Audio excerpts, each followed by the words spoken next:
여러분 안녕하십니까? 포항 MBC 뉴스데스크입니다. 동해안의 대게는 어자원 보호를 위해 암컷은 잡지도 팔지도 못하도록 법으로 금지하고 있습니다.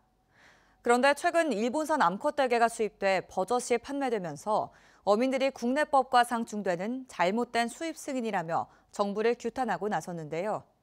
특히 불법인 국내산 암컷 대게를 일본산과 섞어 둔갑 판매를 하더라도 단속이 불가능해져 대게의 씨를 말릴까 봐 걱정이 큽니다. 장성훈 기자가 취재했습니다. 포항의 한 수산시장. 수족관에 든 대게를 꺼내보니 배 쪽에 빨간 알이 가득 들어찼습니다. 연중 포획과 유통이 금지된 암컷 대게입니다. 하지만 상인은 단속 공무원에게 정식으로 수입한 일본산이라며 수입 신고 필증을 제시합니다. 부산 세관에서 올해 지금 11월 1일자로 지금 통관해 준 게 있는데 부산 세관장이 해가지고. 이렇게 수입된 일본산 암컷 대게는 올해만 30여 톤에 달하고 포항 등 대게 생산지인 동해안을 중심으로 유통되고 있습니다. 국내에선 어자원 보호를 위해 잡지 말라던 암컷 대게가 버젓이 수입돼 팔리자 어민들은 수입을 승인한 식품의약품 안전처를 찾아 거세게 반발했습니다. 우리 보고는 잡지 마라. 어자원 보호해야 된다. 해놓고서 뒤에서는 우리가 보호하는 거를 역으로 수입을 해온다. 이거 말이 안 되는 겁니다. 우리 어민들은 아무도 모르고 있었고 그럼 해업사무랑 세역처는 알고 있었다는 얘기입니다. 이래서 우리 어민들은 여기에서 더 분노를 한다. 더욱 걱정인 건 암컷 대게 불법 포획과 유통이 여전히 기승을 부리는 상황에서 일본산 수입이 자칫 대게의 씨를 말릴 수 있다는 겁니다. 합법인 일본산을 팔면서 불법인 국내산을 섞어 팔면 사실상 단속이 불가능하기 때문입니다. 대게 암컷을 업자들이 한 10kg나 뭐 20kg 이렇게 사다 놓고 그거 판매를 하진 안 하고 불법으로 잡아들은 빵개를 섞어서 유통을 하게 된다면 계속 10kg 남아 있을 것이고 불법 조업한 뒤에 일본 수입산하고 혼합해서 파는 경우가 이제 단속도 어렵고 제일 문제가 되지 않을까. 식약처는 어민들의 주장은 이해하지만 현행 법으로는 수입식품의 안전성과 검역에 문제가 없으면 수입을 규제할 수 없다는 입장입니다. 국내 대게 어획량은 2007년 4,800톤에서 10여 년 만에 절반 아래로 급감했는데 암컷 대게 등 불법 포획이 주요 원인으로 꼽히고 있습니다. MBC 뉴스 장성훈입니다. 파업 찬반 투표 가결로 쟁의권을 확보한 한국노총 금속노련 포스코 노동조합은 다음 주 포항과 광양에서 파업 출정식을 개최합니다. 포스코 노조는 12월 2일 포항제철소 본사 앞에서 다음 날에는 광양제철소 일문 앞에서 각각 파업 출정식을 연다고 밝혔습니다. 노조는 파업을 포함한 다양한 쟁의권을 확보한 만큼 당장 파업에 들어가기보다는 회사 측과 임금 협상을 이어가면서 협상 진행 상황에 따라 쟁의 수위를 조절할 것으로 보입니다. 포스코 노조는 회사와 11차에 걸쳐 교섭을 벌였지만 합의에 실패했고 어제 조업원 대상 파업 찬반 투표에서 72.25%의 찬성으로 쟁의권을 확보했습니다. 2주일여 사이 두 차례 발생한 포스코 포항제철소 3파이넥스 공장 폭발 화재 사고와 관련해 경찰은 내일 사고 현장에서 국립과학수사연구원과 합동 현장 감식을 벌입니다.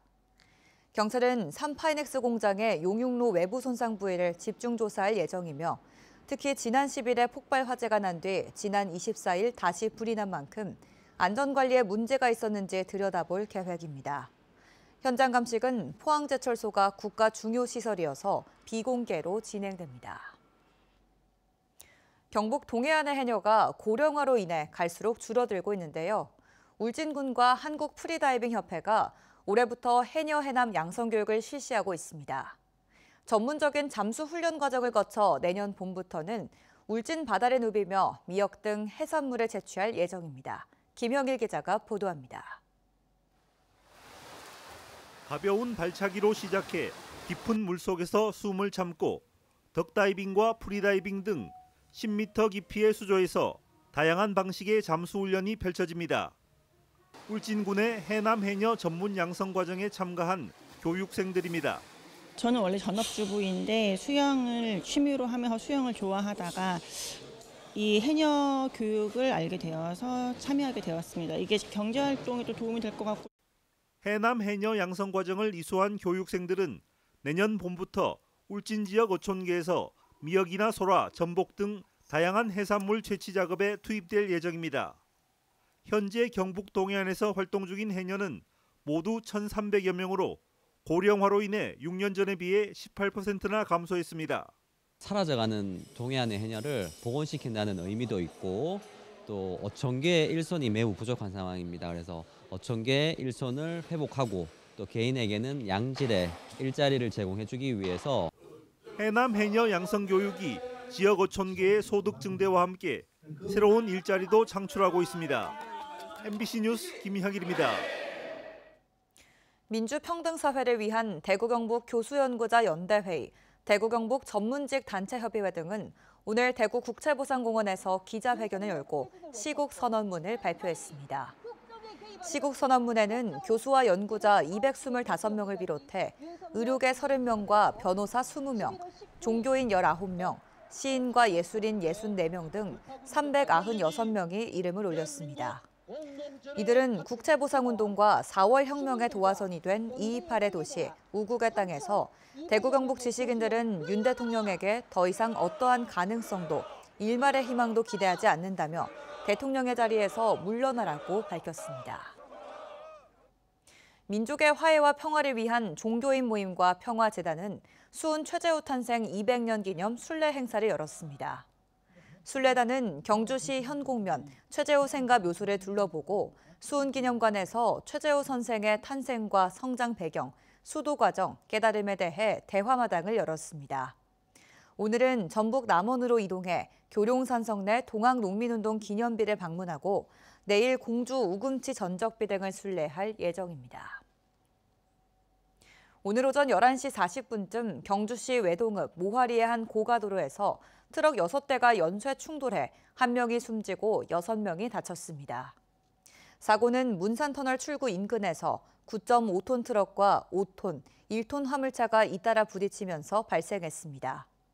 또 어제 오후 5시 40분쯤 경주시 천북면 동산리 왕복 2차로 도로에서 경차와 SUV 차량이 전면 충돌해 70대 경차 운전자가 병원으로 옮겨졌지만 숨졌습니다.